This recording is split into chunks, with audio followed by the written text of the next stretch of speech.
Imagine this. You're living what you think is a perfect life. Beautiful wife, thriving business, millions in the bank, a future so bright it blinds you. Then, in one gut-wrenching moment, you find out it's all a lie. Your wife, the woman you've loved for years, has been hiding your $3 million savings, funneling into a lover you didn't even know existed. That's where my story begins. And trust me, it's a wild ride that'll leave you stunned. My name's Ryan, and this is how I discovered my wife's betrayal and turned her dream vacation into a nightmare she'll never forget. It's a tale of heartbreak, deception, and a revenge so calculated it felt like poetry. Let's dive in. I was 36 when it all started, living in Miami, a city that pulses with heat and ambition. I'd built a construction company from the ground up, Carter Builds, a mid-sized firm specializing in luxury homes. It wasn't easy, long hours, cutthroat bids, endless red tape. But by my mid-30s, I'd made it. We were pulling in 8 figures a year, and I'd socked away $3 million in a joint savings account, a nest egg for our future. I wasn't born rich. I grew up in a working-class neighborhood, son of a plumber and a nurse, so every dollar felt like a victory. My wife, Sophia, was my partner in every sense. Smart, stunning, the kind of woman who could charm a room and balance a checkbook with equal ease. We'd been married for 8 years, no kids yet, but we talked about it, dreaming of a big house with a yard, maybe a boat for weekends on the water. Sophia was my rock, or so I thought. We'd met in college. She was studying finance. I was in engineering, and hit it off over late-night study sessions and cheap pizza. She was ambitious, with a sharp mind and a laugh that made everything lighter. After we got married, she left her corporate job to handle the books for Carter Builds, and she was brilliant at it. She negotiated deals, streamlined costs, and turned our savings into a fortress. I trusted her completely, never checking the accounts myself. Why would I? We were a team, building a life together, or at least that's what I believed. Our friends envied us, calling us the power couple, the ones who had it all figured out. But every perfect picture has cracks, and I was about to find ours. The trouble started with small things, so subtle I barely noticed. Sophia was spending more time on her phone, smiling at texts she didn't share, locking the screen when I walked by. She'd always been private, so I didn't think much of it. Just work stress, I figured, or maybe planning a surprise. Then there were the late nights. She'd stay at the office, saying she was crunching numbers for a big project. But when I'd call, her voice was off, distracted, like she was somewhere else. I'd ask how her day was, and she'd deflect, changing the subject to my schedule or the weather. It was nothing concrete, just a feeling, like a shadow moving across the sun. I pushed it down, telling myself I was paranoid. We were happy, weren't we? 8 years of marriage don't lie. But doubts are like weeds. They grow if you don't pull them out. The tipping point came on a rainy Thursday, one of those Miami downpours that turns the streets into rivers. I was at the office, going over blueprints, when I got a call from our bank. It was a routine fraud alert, they said, triggered by a large transfer attempt from our joint savings, $500,000 to an account I didn't recognize. Did you or Mrs. Carter authorize this? The banker asked. My stomach dropped. No, I said, my voice tight. I didn't. And Sophia didn't mention anything. They froze the transfer, but the red flags were screaming. Why would Sophia move that kind of money without telling me? And to who? I drove home through the storm, my mind racing. Sophia was in the kitchen, chopping vegetables, humming like nothing was wrong. She looked up, her smile bright but brittle. You're early, she said, wiping her hands. I didn't smile back. The bank called, I said, watching her face. Someone tried to transfer $500,000 from our savings. Know anything about that? Her eyes flickered, just for a second, but it was enough. Oh, that, she said, laughing too quickly. Must be a glitch. I'll call them tomorrow. I didn't buy it. Show me the account, I said, my voice low. She hesitated, her hands fidgeting, then grabbed her laptop with a forced shrug. Sure, it's nothing. We sat at the dining table, the rain hammering outside as she logged into our bank. The balance was still there, $3 million, untouched, but I pushed further, demanding to see the transaction history. That's when I saw it. Smaller transfers, $10,000 here, $20,000 there, going back months, all to an account labeled consulting services. Over $200,000 was gone, siphoned off without a word. My blood ran cold. "What's this?" I asked, pointing at the screen. Sophia's face tightened, her voice sharp. "It's for the business, Ryan. Vendor payments. You don't need to micromanage me." But I knew her tells, the way her lips pressed together, the way she wouldn't meet my eyes. She was lying. I didn't confront her. Not yet. I needed proof, something solid to shatter the denial I was clinging to. That night, while she slept, I grabbed her phone. She'd changed her passcode, but I knew her old one, our anniversary, and it still worked. My hand shook as I scrolled through her messages, my heart sinking with every word. There were texts to a contact labeled M. Flirty at first, then explicit, planning trips, talking about our future. One message hit, like a punch. "The money's ready. Just a bit more and we're set." Another mentioned a dream vacation to the Maldives, a place Sophia had always talked about, booked for next month. I sat there, staring at the screen, the truth sinking in. My wife was cheating, and she was using our savings, our life, to fund it. I didn't sleep. I spent the night digging deeper, logging into her email from my laptop, using a password she hadn't changed. There were receipts, flights, hotel bookings, even jewelry, all paid from our account, addressed to a man named Marcus Tate. A quick search online revealed him. A slick real estate broker, mid-40s, all smiles and Rolex watches, based in Miami. His Instagram was full of yacht parties and exotic trips, some with a woman whose face was cropped out but whose hand, with Sophia's signature bracelet, was unmistakable. I felt sick, betrayed not just by her, but by my own blindness. How had I missed this? How had I trusted her so completely? The next morning, I played it cool, kissing her cheek as she left for work, my stomach churning. I called a private investigator, a guy named Vince who'd helped a buddy with a divorce. "I need everything on my wife and Marcus Tate." I told him, my voice steady despite the rage. "Money, meetings, the works." Vince didn't blink. "Give me 2 weeks," he said. I also hired a forensic accountant, Lisa, to trace the missing funds. "She's been clever," Lisa said after a preliminary look, "using shell accounts, labeling transfers as business expenses. But I'll find it." I nodded, my jaw tight. I wasn't just going to catch Sophia. I was going to make her pay. As Vince and Lisa worked, I kept up the act at home, smiling, asking about her day, even planning our anniversary dinner to throw her off. But inside, I was boiling. The Maldives trip was a final straw.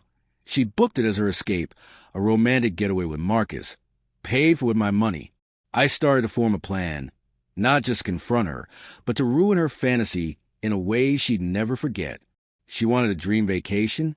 I'd turn it into a nightmare, one that would leave her stranded, humiliated, and alone. I didn't know how yet, but the idea took root, growing with every new piece of evidence. Vince's first report came a week later, and it was worse than I'd imagined. Sophia and Marcus had been meeting for over a year, sneaking around in hotels, restaurants, even a beach house Marcus owned. She'd funneled $250,000 to him, some labeled as investments, others as cash withdrawals. Photos showed them together, her laughing, his arm around her, looking like a couple in love. Lisa's audit confirmed it. The money was gone, moved to accounts I couldn't touch, likely stashed for their new life. I sat in my office, staring at the evidence, my heart a mix of grief and fury. 8 years of marriage, countless sacrifices, and she'd thrown away for a guy with a fake tan and a lease yacht. I started laying the groundwork for my revenge. Sophia was obsessed with the Maldives trip. Her emails were full of itinerary details, spa bookings, a private villa on a remote island. She'd lied to me, saying it was a girls' trip with friends, but the truth was clear. I contacted the resort, posing as her assistant, and got access to the booking. It was in her name, paid with our money, set for 3 weeks from now. I didn't cancel it. Not yet. Instead, I made a few changes, small tweaks that would unravel her plans at the worst possible moment. I also reached out to a lawyer, quietly preparing to protect what was left of our assets. She's exposed herself legally, he said. We can freeze the accounts, maybe recover some funds. I nodded, but legal wins weren't enough. I wanted her to feel the betrayal, to lose what she valued most. As the days passed, I watched Sophia closely, her lies piling up. She'd come home late, smelling of perfume I didn't recognize, talking about meetings that didn't exist. I played along, but every smile, every touch was a performance. I was biding my time, waiting for Vince and Lisa to finish their work, building a trap she couldn't escape. The Maldives was her dream, but I was going to turn it into a lesson, one about trust, loyalty, and the price of crossing someone who'd given you everything. She thought she'd outsmarted me, but she was about to learn how wrong she was. The truth has a way of cutting deeper than you expect, like a knife you didn't see coming. I just found out my wife, Sophia, was cheating on me, funneling our $3 million savings, money we built together through years of sweat and sacrifice, to her lover, Marcus Tate. Every text I read, every receipt I uncovered, was a fresh wound, turning 8 years of marriage into a lie. But the rage burning in my chest wasn't just about the betrayal. It was about her audacity to think she could take everything and walk away. She was planning a dream vacation to the Maldives with him, funded by our money, and I was going to make sure that paradise turned into her personal hell. My name's Ryan, and this is a part of my story where I tighten the screws, build a trap she can't escape, and wrestle with the cost of playing dirty. I was still in Miami, the city's heat mirroring the fire in my veins. My construction company, Carter Builds, was humming along, but I was barely present, my mind consumed with Sophia's deception. I'd hired Vince, a private investigator, to dig into her affair with Marcus, and Lisa, a forensic accountant, to trace the missing funds. Their reports were piling up, each one a brick in the wall I was building around her. But knowing the truth wasn't enough. I needed to act, to make her feel the same betrayal she'd inflicted on me. The Maldives trip was her golden ticket, a romantic escape she'd planned down to the last spa treatment, and I was going to sabotage in a way that would leave her stranded and exposed. It was a crazy plan, but crazy was all I had left. The first step was locking down the financial damage. Lisa's audit was a gold mine, showing Sophia had siphoned off $275,000 over the past year, most of it funneled through shell accounts labeled as consulting fees or vendor payments. Some went to Marcus directly, bank transfers to his personal account, while others funded their lavish lifestyle. Dinners, trips, a $15,000 watch she'd bought him for his birthday. She's been sloppy, Lisa told me over coffee, her laptop open to a spreadsheet. These transfers are traceable, and they're not well hidden. We can freeze the remaining funds and maybe recover some of what's gone. I nodded, my jaw tight. Do it, I said, and make sure she doesn't know. Lisa worked with my lawyer, Ethan, to file an emergency motion, locking our joint accounts without tipping Sophia off. It was a legal tightrope. Any misstep, and she'd realize I was onto her. While Lisa handled the money, Vince was uncovering the dirt. His latest report was a gut punch. Photos of Sophia and Marcus at a beachfront restaurant, her hand on his, their smiles intimate. He'd tracked them to Marcus's condo, a sleek high-rise where she'd spent nights when she claimed to be working late. Vince even got audio, snippets of phone calls where Sophia talked about starting over with Marcus once the Maldives trip was done. She's planning to leave you, Vince said, his voice gruff. The trip's her test run for their new life. I stared at the photos, my hands shaking, the reality sinking in. This wasn't just an affair. It was a calculated exit, and I was the fool she thought she'd leave behind. The Maldives plan took shape as I pieced together their itinerary. Sophia had booked a private villa at a 5-star resort, complete with a personal butler and overwater bungalows. The cost was obscene, $50,000 for a week, paid from our savings, and she coordinated it all behind my back, telling me it was a girls' trip with friends I'd never met. I hacked into her travel account, using a password she hadn't changed, and got access to every detail. Flight confirmations, resort bookings, even a dinner reservation for two under Marcus's name. I didn't cancel anything. Not yet. Instead, I made subtle changes, like rerouting her flight to a less glamorous airport and accidentally downgrading their villa to a standard room. I also contacted the resort, posing as Marcus's assistant, and added a few surprises. Fake cancellations, overbooked spa slots that would unravel their plans at the worst moment. But pulling this off wasn't easy. Sophia was smart, and I had to stay one step ahead without her suspecting. I kept up the act at home, cooking dinners, asking about her day, even suggesting we plan a romantic getaway after her girls' trip to throw her off. It was exhausting. Every smile a lie, every touch a reminder of her betrayal. She didn't notice, too caught up in her secret world, but the strain was wearing me down. I'd catch myself staring at her, wondering how the woman I'd loved had become this stranger, this thief. Some nights, I'd sit in my office, a whiskey in hand, questioning if I was going too far. Was I becoming the villain? But then I'd see Marcus's smug face in Vince's photos, or read another flirty text, and the rage would roar back, drowning out the doubt. The biggest challenge was keeping my plans secret while juggling my company. Carter Builds was in the middle of a major project, a luxury condo development, and I couldn't afford to drop the ball. My team was starting to notice my distraction, with my foreman, Carlos, pulling me aside one day. "You okay, boss?" he asked, his brow furrowed. "You're not yourself." I brushed it off, blaming stress, but it was a wake-up call. I delegated more to my project manager, freeing up time to focus on Sophia, but it meant long nights poring over Vince's reports and Lisa's financials, my eyes burning from lack of sleep. I was running on fumes, driven by a mix of adrenaline and vengeance, but I couldn't stop, not when I was this close. Vince's next update pushed me over the edge.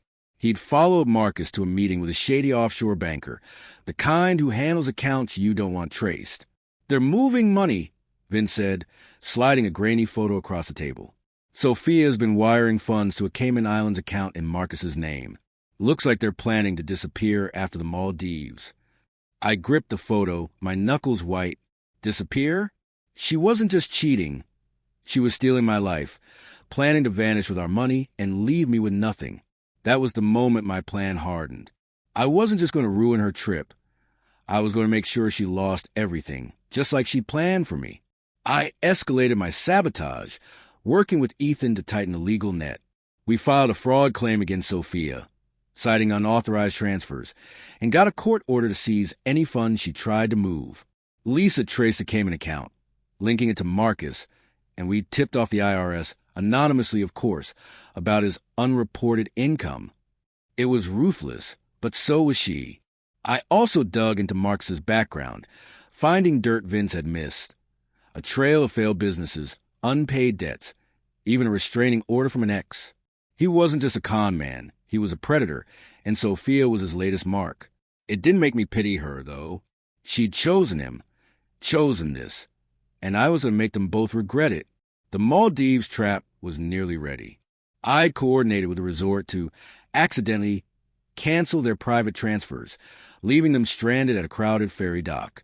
I swapped their romantic dinner for a group tour with a dozen strangers, and I had Lisa reroute their payment to a non-refunded charity donation, ensuring the resort billed them again on arrival. It was petty, yes, but every detail was designed to unravel Sophia's fantasy, to make her feel the chaos she'd brought into my life.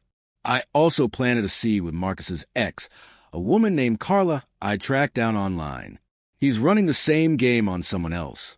I wrote an anonymous email, including a photo of him with Sophia. Carla's reply was short. "Thanks. He'll pay." I didn't know what she'd do, but I knew it would add to the chaos. As the trip approached, 10 days away, the pressure was crushing. Sophia was oblivious, packing her bags, gushing about her girls' trip while I nodded, my face a mask. But cracks were showing. One night, she caught me checking my phone, Vince's latest report, and her eyes narrowed. "What's that?" she asked, her voice sharp.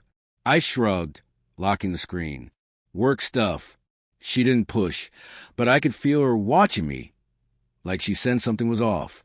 I doubled down on secrecy, moving my files to a password-protected drive, and meeting Vince in out-of-the-way diners. My lawyer warned me to be careful. If she finds out, she could bolt, Ethan said. You're playing with fire.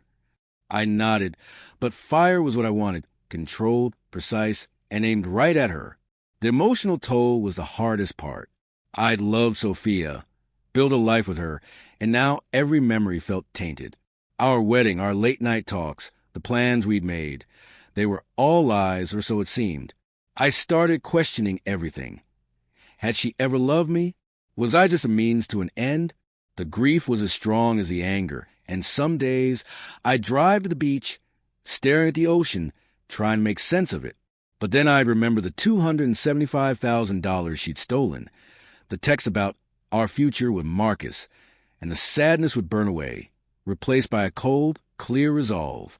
She'd played me, but I was rewriting the game. With the trap set, I prepared for the final act. Sophia's flight was days away, and I had timed everything to collapse when she was at her most vulnerable, thousands of miles from home, with Marcus by her side, thinking they'd won. I didn't know how she'd react, but I knew it would be spectacular. She'd taken my trust, my money, my future, but I was taking back control, and the Maldives was just the start. She thought she'd outsmarted me, but she was about to learn what happens when you betray the one person who gave you everything. The moment you realize you've been betrayed, it's like the ground splits beneath you and you're falling, grasping for something to hold on to. For me, that moment came when I discovered my wife, Sophia, had been stealing our $3 million savings to fund her affair with Marcus Tate, a slick con man who'd charmed her into dreaming of a new life. She'd planned a lavish Maldives vacation with him, paid for with our money, thinking she'd outsmarted me. But I'd spent weeks turning her paradise into a trap, rigging every detail to collapse at the worst possible moment. Now, with her flight just hours away, I was ready to watch it all unfold. My name's Ryan, and this is the end of my story. The part where Sophia's dream vacation becomes her nightmare, and I learn what it means to lose everything and still come out on top. I was in Miami, the city's relentless sun a stark contrast to the cold determination driving me. My construction company, Carter Builds, was still churning, but my focus was elsewhere, on Sophia, Marcus, and the chaos I'd engineered. I'd worked with Vince, my private investigator, and Lisa, my forensic accountant, to lock down evidence. $275,000 siphoned from our savings, photos of their affair, proof they planned to disappear after the Maldives. I'd also set legal traps, frozen accounts, fraud claims, even an IRS tip about Marcus's shady finances. But the real masterpiece was the trip itself. Sabotage with precision to leave Sophia stranded, humiliated, and facing the truth. It was ruthless, but after what she'd done, ruthless felt right. The day Sophia left, I played my part perfectly. I drove her to the airport, my smile tight but convincing, wishing her a great girls' trip as she kissed my cheek. "Thanks, babe," she said, her voice light, her suitcase packed with designer clothes for her fantasy with Marcus. I watched her walk into the terminal, her confidence a ticking time bomb. She had no idea I'd rerouted her flight to a budget airline, swapped her private villa for a cramped room, and rigged the resort to hit her with unexpected bills. Marcus was already in the Maldives, waiting for her, oblivious to the storm I'd unleashed. As I drove home, my phone buzzed with a text from Vince. "She's boarded. Showtime." I grinned, the first real smile in weeks, and settled into wait. The unraveling started hours later. Vince had a contact at the resort, a concierge I'd tipped to keep me posted. Sophia's flight landed at a secondary airport, far from the luxury terminal she'd expected, forcing her and Marcus to cram onto a crowded ferry with backpackers and screaming kids. Her texts to Marcus, which Vince intercepted, were furious. "This is a disaster. Where's the private transfer?" Marcus, already rattled, tried to smooth things over, but the resort was no better.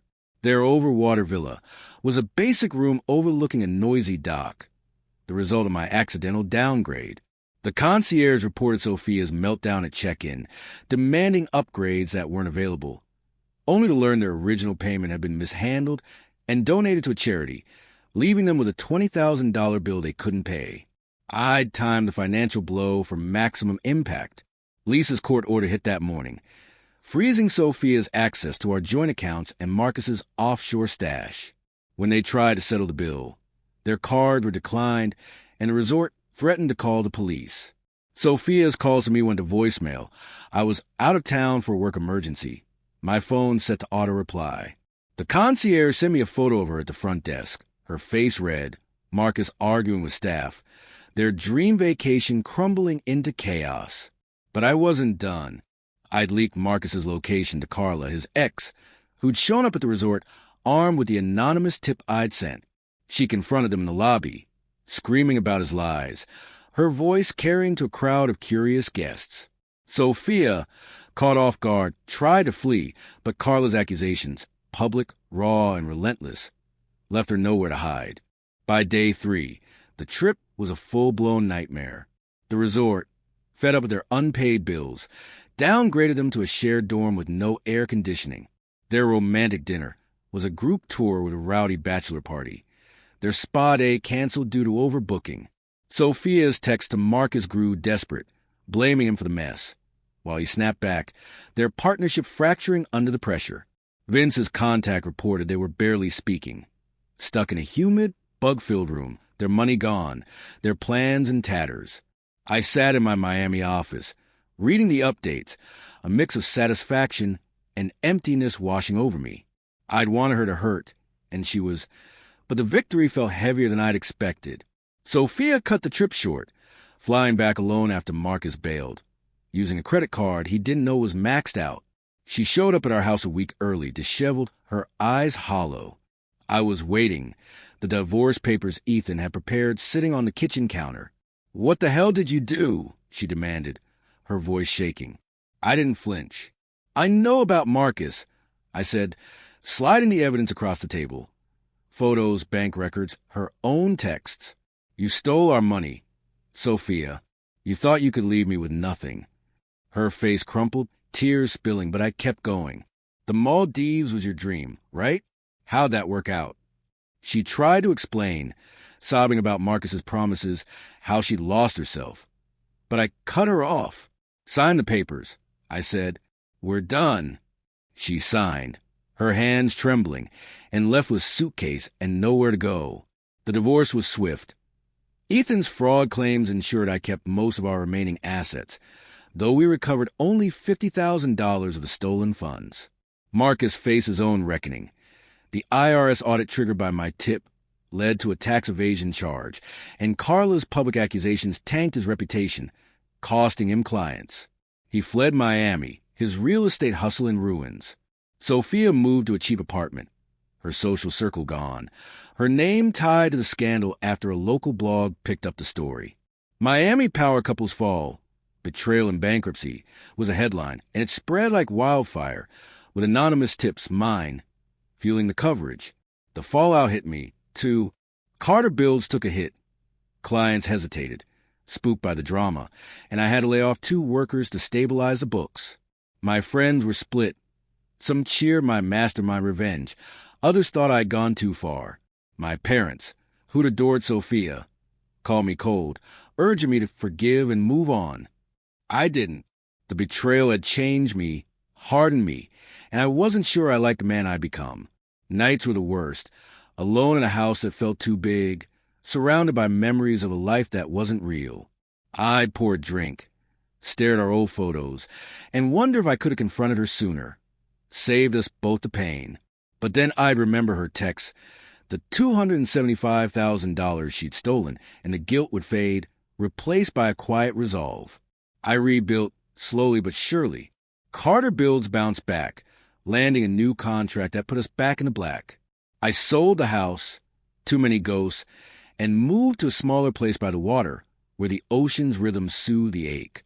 I started therapy, not to forgive Sophia, but to understand myself, to unpack the trust I'd lost and the anger I'd let define me. It helped, though the scars remained.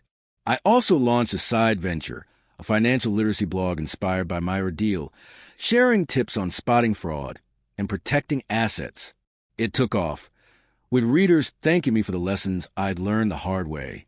I wasn't a millionaire anymore, but I was free, and that was worth more than any savings account.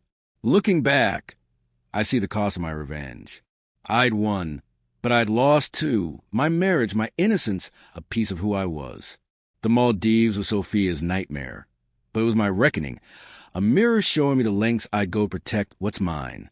I don't regret it, not exactly, but I wonder if I could have been smarter, less cruel. Maybe, but she played a game of my life, and I'd played to win. If you're watching this and you've ever been stabbed in the back by a spouse, a friend, or fate itself, know this. You don't have to stay broken. Check your accounts, trust your gut, and don't let anyone take what's yours. Betrayal hurts, but it's also a teacher, showing you who you are when the masks come off. I lost a wife, a fortune, a dream, but I found something stronger. Me. Sophia thought she'd leave me with nothing, but I built a new life from the ashes, and it's one she'll never touch. Thanks for hearing my story. It's raw, it's real, and it's proof that even when they take everything, you can still take it back.